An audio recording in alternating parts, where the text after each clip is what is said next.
Alright, so Resident Evil 7's final piece of DLC, at least paid DLC, part of the Season Pass, has finally dropped today. And it's called End of Zoe. Now, I don't really know much about it, but whatever, let's dive into it. Is it fun? Most importantly, is it worth the money? Well, let's find out.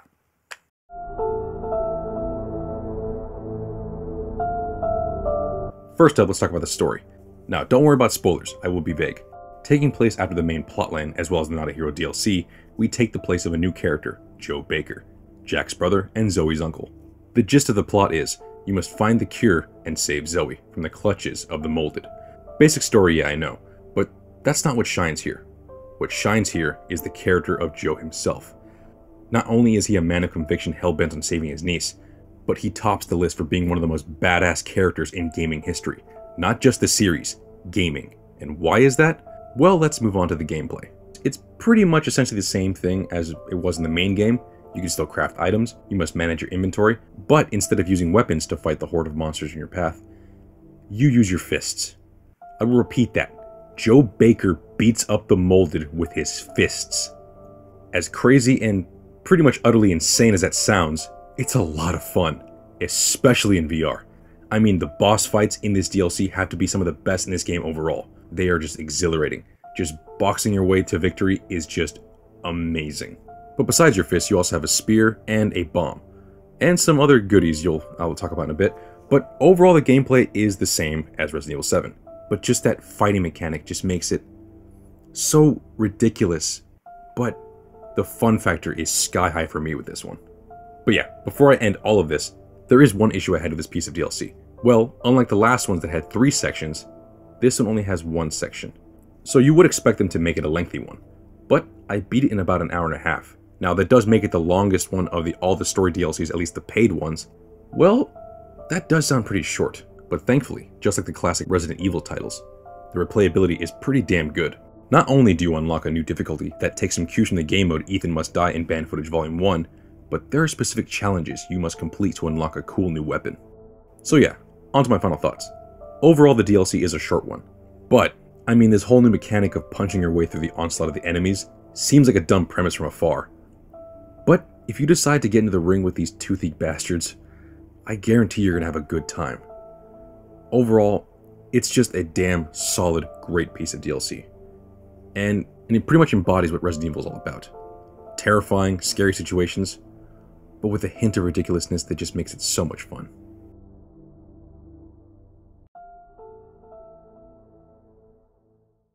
Well, that's a review. And now, let's ask the question. Is this game worth the money? And at $15 retail, that is steep.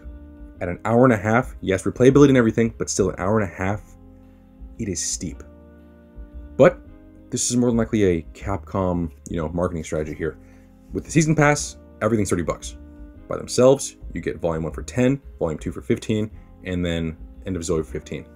So it's $40, all separate. If you bought them all separate, you must have a lot of money, or you just didn't know there was a Season Pass. So I feel sorry for you. But, I mean, what I mean by that is, like, you shouldn't waste all that money. Granted, I spent about $90 for everything, $60 for the main game, and $30 for the Season Pass. But it was still worth it because I played everything in increments over time. But if you're a person who has not played any of the DLC, please buy the Season Pass because after this, it is 100% worth it. Also, if you never even played the game at all, and you're just watching this out of thin air, just buy the Gold Edition. The Gold Edition by itself is $50. That's $10 more than if you bought them all separately, or $20 more over the Season Pass, and you buy the main game too. So yes, Season Pass, definitely worth it. Gold Edition, hell yes, that's worth it. By itself, it's pretty steep. I don't know. $15 is probably worth something like this. I mean, in VR, it's fantastic, and like as a VR experience by itself, this would be probably around that same price.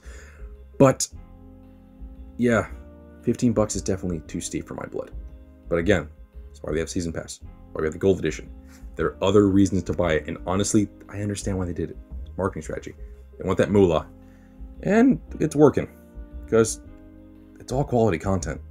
I mean, Resident Evil 7 was easily one of the greatest surprises of last year and this year. I mean, when they announced it at E3 and then when it came out, it was just fantastic. Overall, this game is amazing. Can't praise it enough. And this DLC is just the cherry on the sundae. Also, before I end this, Joe Baker has easily become one of the best characters of this series. Leon Kennedy, Chris Redfield, Jill Valentine, Joe Baker. Not a joke. Also, Barry, obviously. But regardless, that's the video. Thank you for watching. Like, comment, and subscribe. And I'll see you guys later.